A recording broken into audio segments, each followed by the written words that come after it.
Dos frases, dos pero. May I have your attention again, ladies and gentlemen? May I have your attention? Thank you. May I have your attention again? We're going to start this conversation, and allow me, as we start with the policy dialogue as such, as we start this conversation, allow me to say thank you to the members of the Club de Madrid. They are the ones that requested Carlos Westendorp, the Secretary General, to launch a project on the quality of democracy. They are thus the ones inspiring next generation democracy, because this is our proposal to fulfill that request.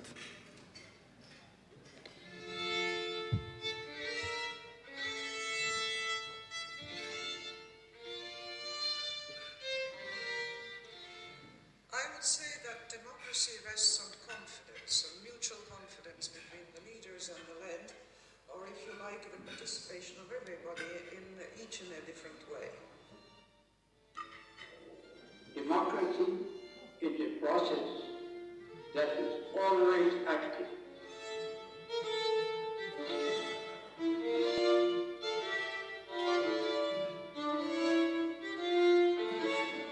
I think the challenge is to create a global governance architecture that can respond to crisis in a more effective manner. And how to be, as a democratic country, able to deliver for what people need. Really democratic government not only has to have legitimacy in the origin, but legitimacy in the exercise.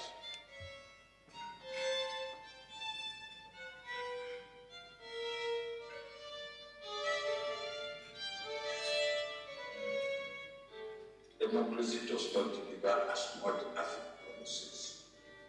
And that is important for democracy. The main threat is that people will end by rejecting democracy. Our people can find a better way to live together.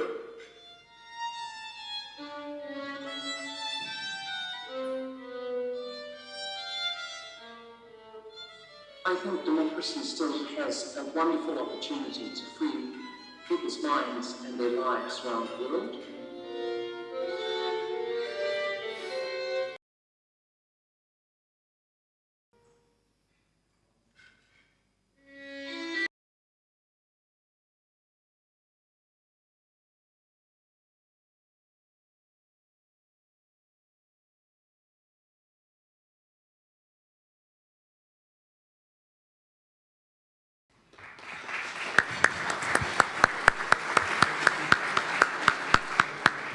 As President Vique Freiberga said, the state and future of democracy is too broad a topic to be covered by us in just 2 days here in Florence. I know you are all experts, but it would have been very ambitious to do it.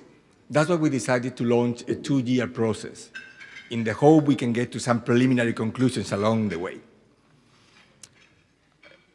Next generation democracy is privileged as well as a process because it already counts with the best partners I could have thought of.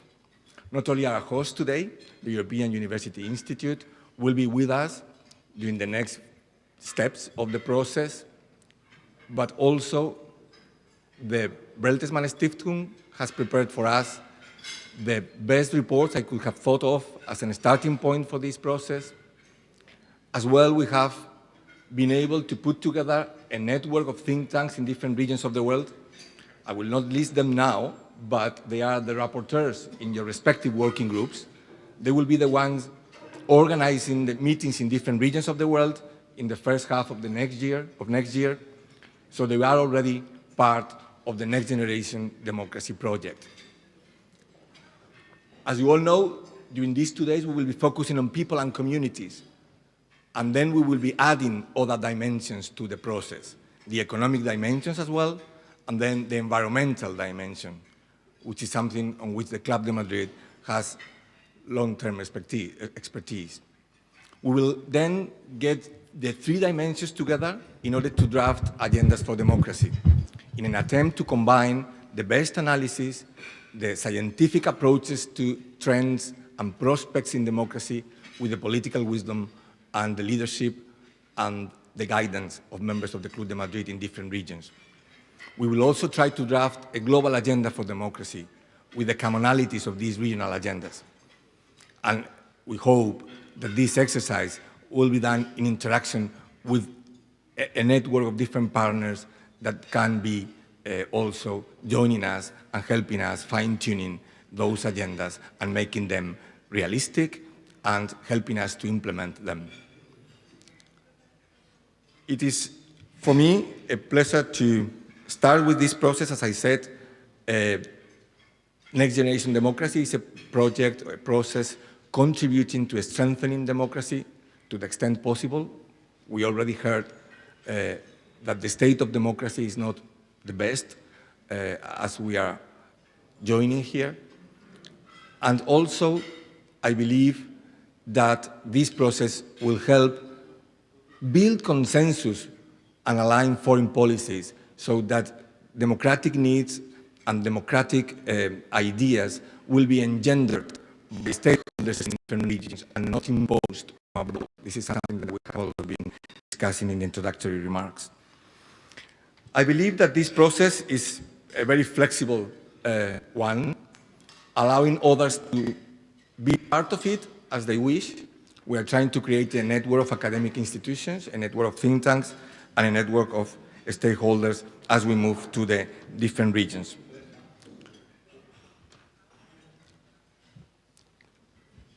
Let me just add one word on the why. We already heard some ideas on the state of democracy, on the uncertain future of democracy.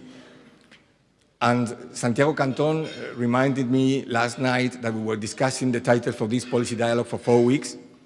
Finally, we decided to add a question mark, a prompt question. You can see the designers took it. But I think we are in agreement that this is in democracy. It's not the fact that people are protesting that creates that crisis. We could say that they are demanding more democracy, thus the paradigm is perfectly in place, the paradigm stands. The problem is the reaction to that protest. The problem is how certain countries are reacting to that. So the demands for democracy are perhaps creating a crisis of democracy, as some of the reactions, some of the responses from different actors are not democratic. And this is only the starting point for this process. The diagnosis is only the starting point.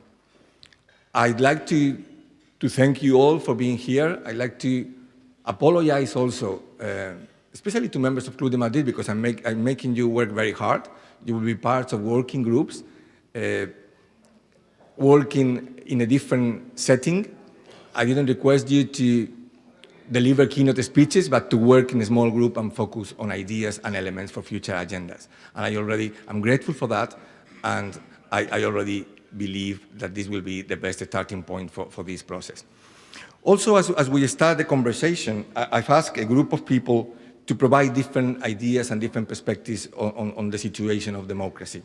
I'm asking the panelists to come to the stage now. President Chissano from Mozambique, Hauke Harman from the Bertelsmann Stiftung, Enrique Iglesias, former Secretary General of the Ibero-American Secretariat, an honorary member of the Club de Madrid, and Steve Kililea, the founder and executive chairman of the Institute for Economics and Peace. I will be asking them to approach the crisis of democracy from different perspectives. I will be asking President Chissano to provide us with ideas on the political dimension, on how political actors are affected and are also affecting the different trends in democracy. I will be asking Enrique Iglesias about the economic dimension and the economic actors playing a role in democracy. I will also be asking Steve Kililea on the social dimension of the situation now and social actors and what is the role of social actors in the present situation. And finally, I will ask Hauke, how do we go about? How do we combine the analysis with the political wisdom and the political experience in order to do something and react to the situation at present. But let me take the chair and join them.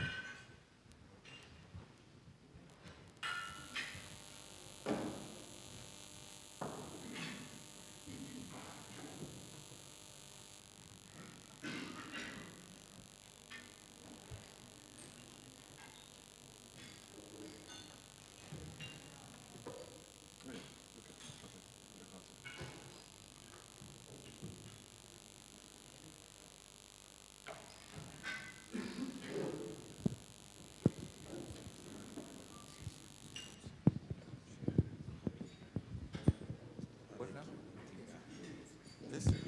Here?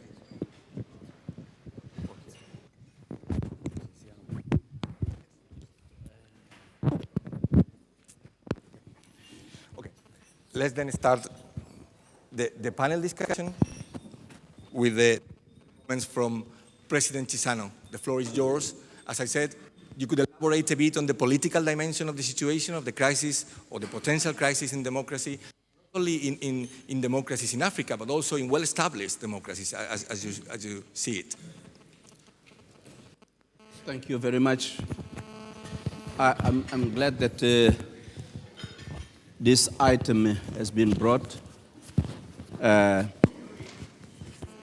analyze how is the state of democracy in the world. I'm saying this because the African countries became independent in the earlier 60s. And the first thing which they did was to copy what was called democracy. And in fact, some of the countries had their constitutions written in England and given to them to implement. And that was democracy. But immediately, it was proved that that kind of democracy didn't work. And therefore, we witnessed a lot of coups d'etats, starting like the first country of Ghana, which was the first independent country. There was a coup d'etat. And then in Nigeria, several coups d'etats, and in many other countries, because that type of democracy was not working. Well, we will say we'll blame the leaders of that time, but those leaders had a school. Well, another type of leaders came, military regimes, in a situation where we had a Cold War, and so we had two types of schools. And we could see that the school of democracy, which we know more, which is the United States of America, would support despotic regimes in Africa. The same as Britain also, who supported President Banda in Malawi, who supported Mobutu in Zaire. We know them. And so this was creating discredit to this model of democracy. But then recently, because I don't have much time, recently we had a movement of pressures to impose the democratic processes in Africa. I remember I was in one of the meetings in La Baule, where the French president was preaching democracy. And well, at that occasion, I told him that in our country, we were going from a single-party system to a multi-party system. But I had to tell him under which circumstances we were doing that. I told him that we had some illiteracy rate of about 80%, and poverty of about 70-something percent.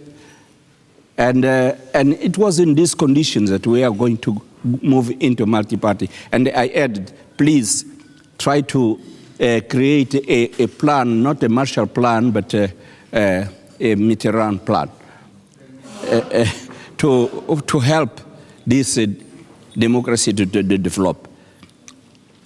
Because in democracy, you as it is described in those countries, you're required to have many parties, and those parties to operate need resources.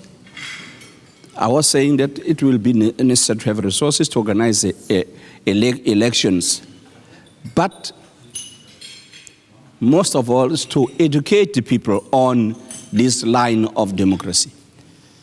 I told him that, look, in my country, if I had to translate this word into the different languages, I would have tremendous difficulties. First of all, I don't have a word to say president in my language. I have a word to say chief or king, but not president. And don't have a word to say republic. I have the word to say just country and people. So it's very difficult, the development of democracy in Africa, with just the eyes of on the basis of what the others are doing elsewhere, or in Britain, or in, well, it was necessary to have an evolution of the institutions, the structures of power in Africa, because we have had already structures of power, and there was some sort of democracy there. There were process of decision making, but as I said, lately there was this pressure and hurry. If you don't move to democracy, you will not have your tranche in the World Bank. You will not have this on IMF. We will cut the aid for development and whatnot. So democracies which we see in Africa were developed. Yes, they are developing, but out of pressure. But, well, having said that, to shorten my speech, I would say that in Africa, we cannot say that there's really a decline of democracy, because at the beginning, we had all these despotic powers in the countries, all these military regimes, and now we are not seeing that. We are seeing elections are taking place, parties are allowed to operate, the civil society is growing and is becoming somehow powerful, sometimes disorganized, because also they are copying from the civil society from abroad, and they are dependent on the civil societies from abroad, and all these problems we're still having. But it's a step forward. Human rights is not only the governments who don't have full awareness of what human rights should operate, how they should be respected, how far the rights of the citizens have to be respected. But it's the citizens themselves who do not know what their rights are and how to protect themselves. And so this requires a lot of education.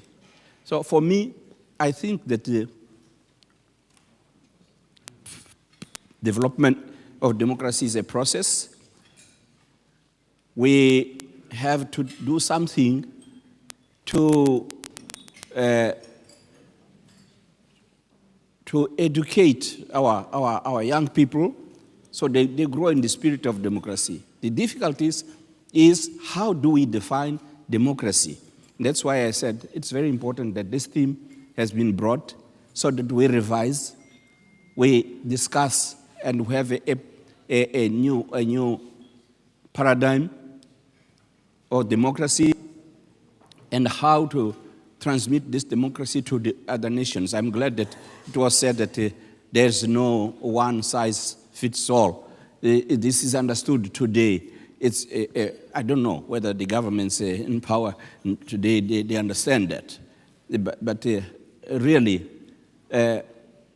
we need time, maybe in Africa, to sit down and study. Maybe we, the former heads of state of Africa, should sit down and start thinking thoroughly so that we don't just copy what is coming out from outside, and so that we also can give a bit of our experiences to the outside world. We can feel that democracy may have some problems in the most advanced countries because the leaders there don't always meet the expectations of their population. It's a question of expectation is very important. And so sometimes the failures which we hear and the uprisals of people is just because the expectations are not fulfilled.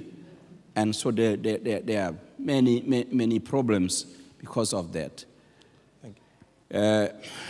In the electoral process also we have to promise, but now we have this trend of shortening the time in office. We say 2 terms of 5 years. Is it enough for Africa? Is it not enough? In my opinion, it's not enough. I defend 3 terms for Africa. It should be good. More than three terms should be democratic. Could be democratic because you give freedom of the citizen to choose if he wants that man to continue or not. But it's dangerous because we don't have a way of organizing credible elections, free and fair elections. Because if the elections were fair and free, then we would do like in England, there's no limits. We would do like in France, there are no limits, and so on. But we have to accept certain limits in order to control possible abuse, because of course there are, as President Obasanjo said yesterday, there are leaders who come to power and they think that they are now the kings and with the absolute powers, which is not. I don't have more time. Eh? I think we can then have, Okay. we will have then a discussion, but thank you for your initial remarks.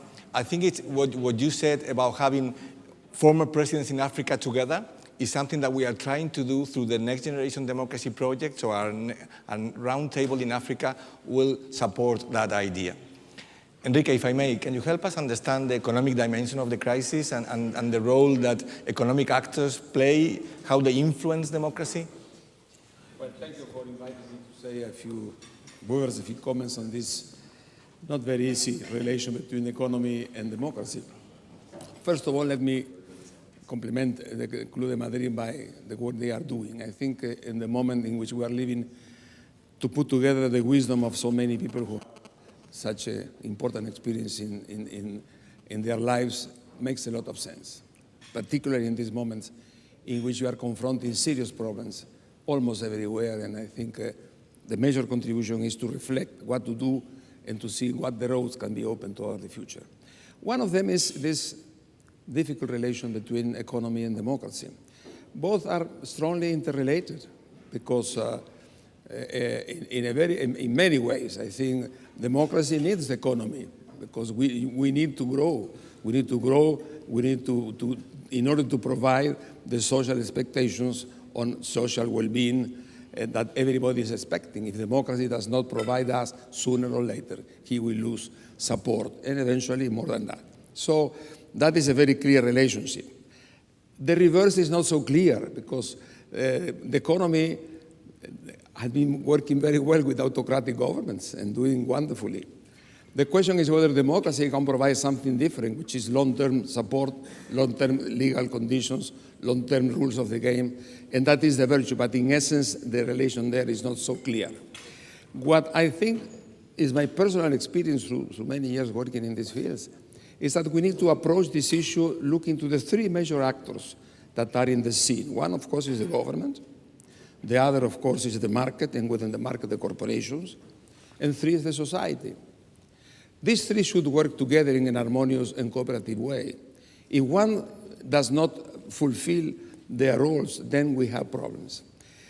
We have experiences in the past, particularly in Latin America, very well. In Latin America, we had an experience in which, at the time of the state dirigists of the 50s and the 60s and 70s, the major role of this trio was done by the government. They were fixing the taxes, the company.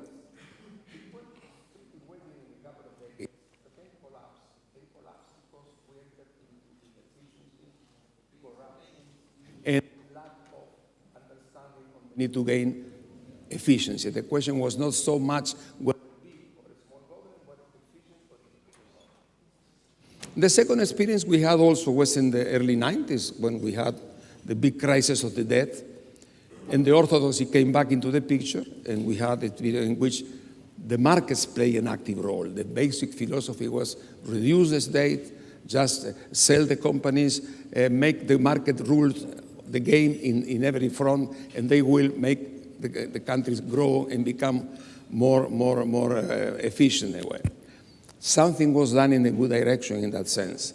But also, the doors were open to leave the market to adjust by itself. And the reality is that did not adjust by itself. In the case of Latin America, that period was also of growth, but also major financial crisis and banking crisis. Perhaps the most clear experience in which the market is not self-regulatory was the international crisis of the world. When we have seen in the whole world a major financial crisis, which clearly showed the fact that really we are not in front of an institution. No working.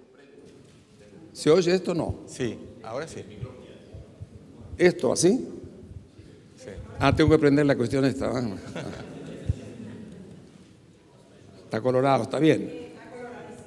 No, ¿Está no. bien así? No. Hacer esto sí que me supera. Gracias. Bueno, I think I was saying that the question is to look to these three actors, how they work together. What would we ask now in this moment to the three actors to deal with economic issues in our world of today? Well, first of all is to recognize how things are changing in these economic matters. First of all, we have a crisis which has not been yet bypassed. We still have many problems. We are in Europe. Number two, we are changing of paradigm, a new paradigm in which the major engine will be knowledge, and not so much raw materials and commodities. This is something which is very important. But the major driver of growth will be, of quality, which will be knowledge. We have a period in which we have a new middle classes, which are asking with new priorities, with new demands. We have also in the present situation the biggest transfer of economic power in the history of humanity, from the West to the East and the South. We have also problems in dealing with the changes in the nature of the corporation. The corporations now are dividing ownership with management, dividing geography. 60% of the trade in the world is which means how do you assemble things in the whole world? So it's a new concept in which we split because the owner and the manager. So how to manage these situations in a proper manner? Well, I think the three major actors should have their own dynamics and change. First of all, of course, the government. I mean, we need to understand that I will mention particularly two things in which I see something has to be done. One is meritocracy. You cannot live with a social civil service in which you don't have a basic capacity to move the governments in the complexities of today's world. Meritocracy is a very good example of China. We should look what they are doing in that sense. And I think the social service linked to clientelism, to corruption, to these things in the present world, sooner or later will lead, and they are leading already to inefficiency, this kind of work. The second question is to have rules, very good rules of the game in which the policies are being implemented and trying to alert against the trends in corruption which are becoming a major threat to the way the system is working these days in the world. The second question is the market. We need a market. And we must understand that the market is the best institution to allocate resources, but we need the rules of the game that can make the market respect the situation. The corporations, particularly, should be very strongly related to rules of the game. The so-called social responsibility should not be something voluntarily. It should be, in a way, very much the commitment of the corporations to form a part of this triangle of common behavior in the way we manage the economy. The third is the civic society, the society as such. I think in this moment we are seeing a demand for participation, which will continue to grow. How to make them participate effectively? How to make them create? I think there is a capacity of social innovation, which is a resource that we have in front of us. So how much we can use that sort of society in order to participate and make economy become really responsive to the needs of a more inclusive and social responsible growth. So in my final comment, I think we are living in front of a new way of doing politics by final analysis.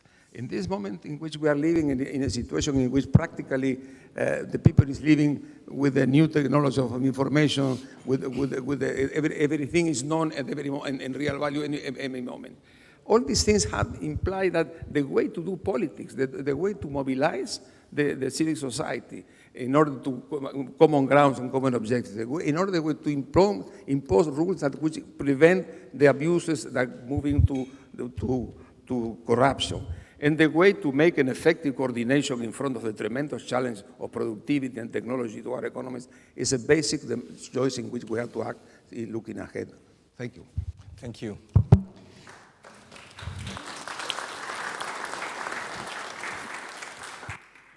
Congratulations for your new World Terrorism Index to be added to the World Peace Index. Hopefully we can work so that Next Generation Democracy becomes an index for democracy. We will have a side chat on that. But please share with us your thoughts on the social dimension that we need to add to this conversation. I think I'll start with peace, seeing that's what I know. If we look at one of the major threats to democracy, it comes through war and it comes through violence.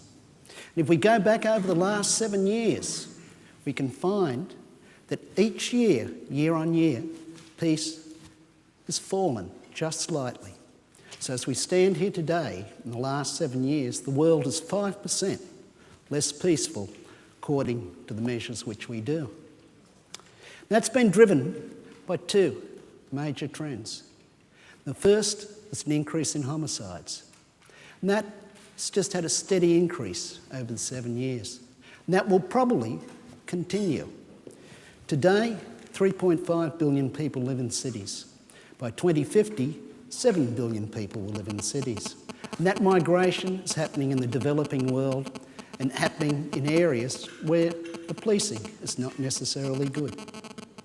The other major trend is terrorism. Terrorism, in the last 12 months, has increased 61% in deaths. So that's 11,000 to 18,000. And 5 countries account for 82% of those deaths.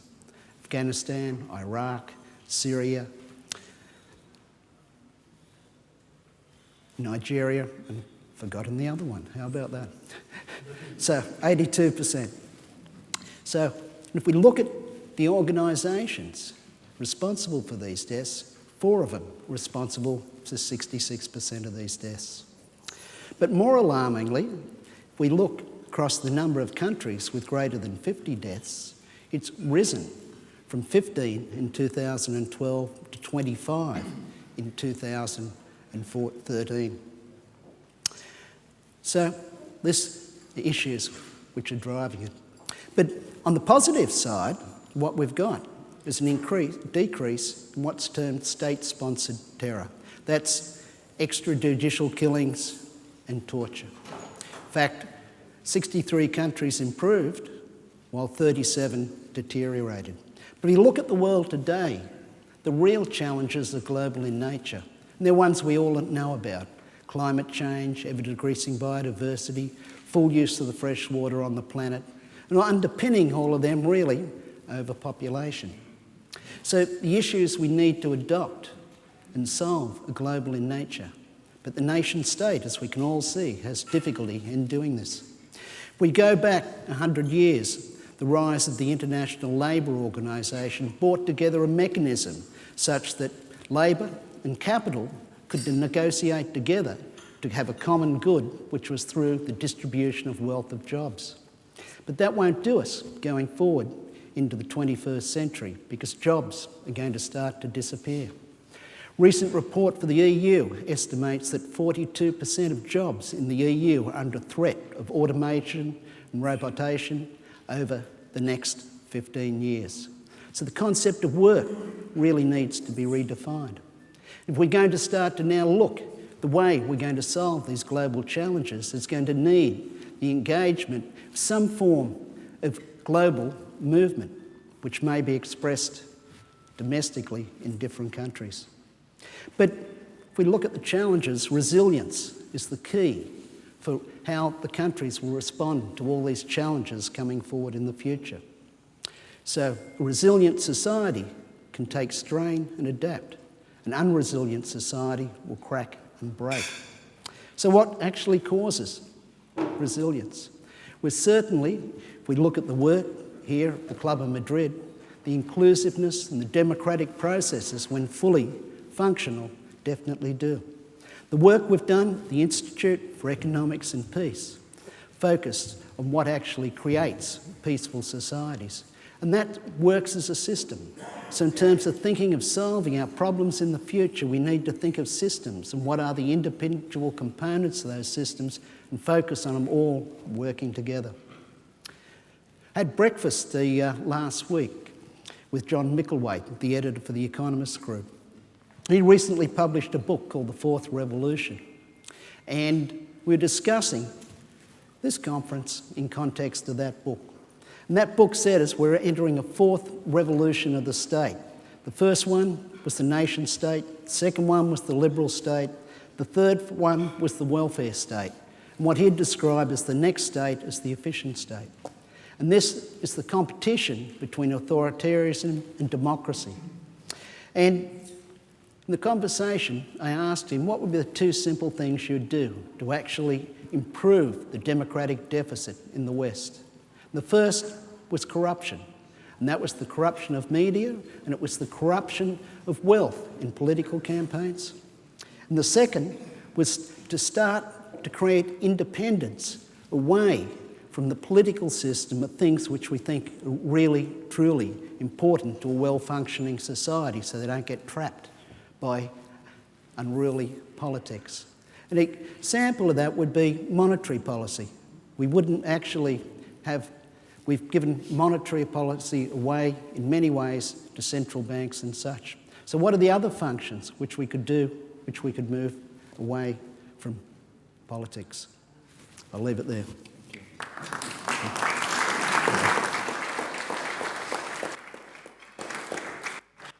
Hauke, thank you for having provided us with a solid diagnosis to start this process. But how do we do? Is it possible to marry scientific knowledge, scientific analysis, and political experience in order to trigger action? Is it not difficult enough as a question? No, I think if you can marry economics and politics, I might as well marry academics and politics. I think that is possible. We are very excited, the Bertelsmann Stiftung and the BTI, to work together with you on this. We believe it's a timely issue.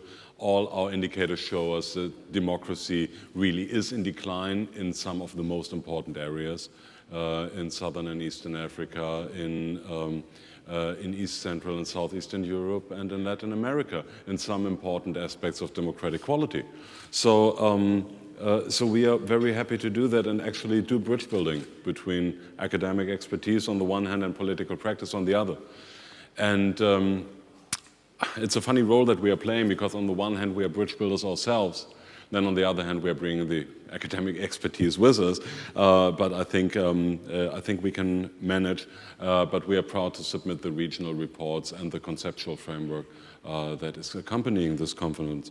So how to marry academic expertise and political practice. If I was a political leader, and you forgive me and interrupt me immediately if I say something wrong, but if I was a political leader, I would make sure that all information that reaches me fulfills 4 basic criteria. Tell me something that I didn't know before. Tell me something that is meaningful to the problems that I intend to be solving. Tell me something in a way that is intelligible and allows me to actually use that information. And tell me something that is empowering me to work with that information than rather digesting it. I believe that this process is fulfilling all these 4 criteria, and I will briefly explain why. If we discuss an issue as broad as democratic governance, timely but then again broad, there is no political decision maker who is not an expert already in his or her own country. If you have a leading position in your political elite of your country, you know the domestic situation inside out. And yes, you are familiar with how to sequence reform steps. You are familiar with all your political supporters and opponents. You know the challenges that your country is facing by heart. You do not need international organizations to tell you what your problems are. But there's some other way to learn, and that is by international comparison.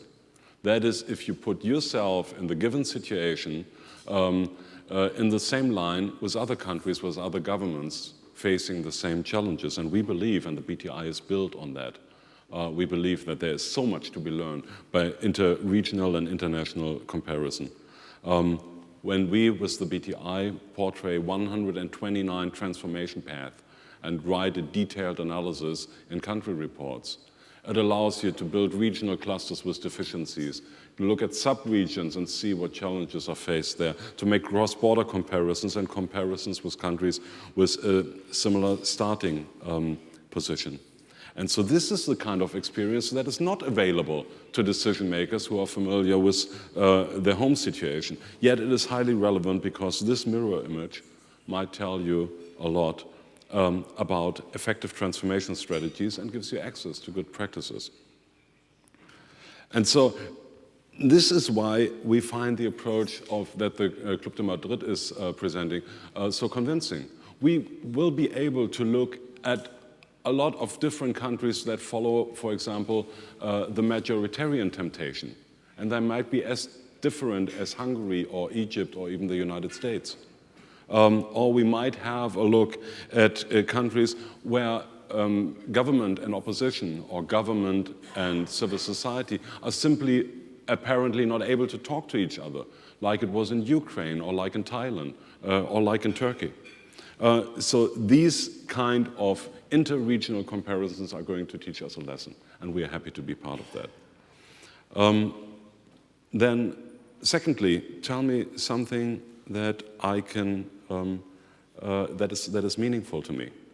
Give me information that I actually can use to solve problems that I'm facing. And there I think you made a very important point to say, when we are talking about democratization, we need to talk about the social situation.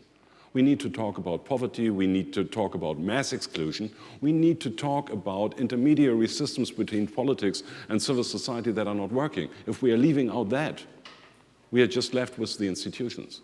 If we are just left with the institutions, we will not arrive at an analysis of democracy that is anything but shallow. And so this is something that I was hearing with great pleasure, because it is really underlining the point that you have to approach it more holistically.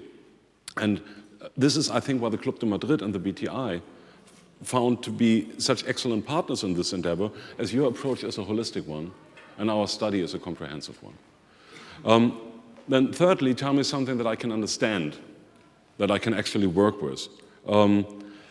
Every recipient of information, I think, needs to be empowered to make his or her well-informed decision. This is why we are bringing out the Transformation Index. Never separate text and scores. This is why we are submitting comprehensive regional reportings right now. Because it is not just about arriving at a conclusion, it is also devising how you arrive at a conclusion. Now, what would I learn if I read that India has a democracy score of 6.75 and Sri Lanka has just one of 4.87? Just numbers won't tell me a story, just numbers won't give me the information. So this is why we engage more, close to 300 country experts in all parts of the world, from leading academic institutions and more than 100 local reporters to write about the countries in detail so that you can challenge our numbers. Then finally, give me something, we try to bring across this information that we are deriving as easily to access and as telling as possible. And our regional coordinator writing for the NGD policy dialogue, and that would be Martin Bruses, Aurel Croissant, Sigmar Schmidt, Peter Thierry, and Jan Völkel, they do not get lost in academic finesse and a jungle of footnotes, but they try to boil down the information to the most important regional trends, and in doing so, they are not engaging in anything more than diagnosis. They are called upon to do projections, and they do so from their best knowledge based on the trends of the last 15 years. But they cannot move beyond that. They do not have a crystal ball to tell what is going to happen in Iraq or in Syria or in any other part of the world in the next 15 years. But they are able to make an informed decision what future trends they could at least hint at.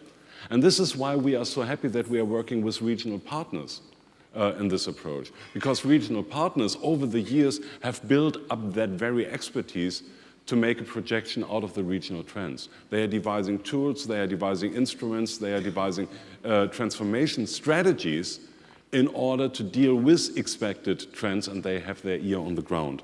And so I think it is very, very important. It is absolutely indispensable to have that local and regional knowledge. And we look forward to have much, much more input even in the projections, in the reports by regional partners. And then finally, last point, very briefly, give me something that is empowering. A university lecture is not empowering. You sit and digest, and neither is a 10-point flyer with recommendations how to best fight corruption. What we need to see and to accept is that academic analysis only goes that far. In order to really interpret a political situation as it unfolded, you need to know and you need to read the minds of the people that were actually in that given situation and made a decision and were leaning one way or the other, sequenced the steps, chose partners. So what is the best way to learn? You simply ask. And we are so happy to ask members of the Club de Madrid to complement to the analysis that we are modestly submitting and have the chance to have experience meet analysis in there. And we need to recall that this is and always will be a mutual learning process. We have regional analysis that we are submitting on an analytical and index-based basis. We have regional partners that are commenting and starting to make projections and recommendations to improve governance. And we have the members of the Club de Madrid.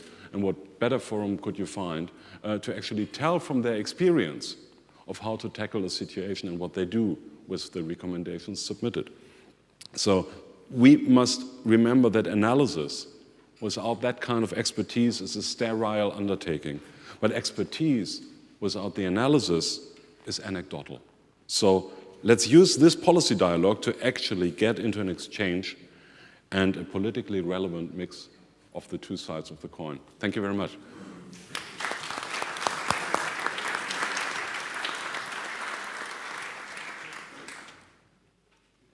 For 2-3 short questions, because we need to continue this dialogue in working group sessions, but I can take a couple of questions and propositions now, or suggestions from the floor.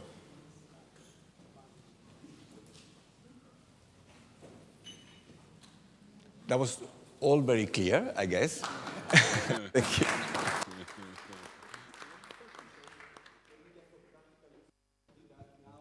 Meeting in small rooms, in 5 rooms. We will be working in parallel during the 2 sessions in the afternoon today and the 2 first sessions in the morning tomorrow. And we will be, again, gathering as a group just before lunch. You'll be guided to the rooms according to the regional focus you've been assigned to. Thank you very much.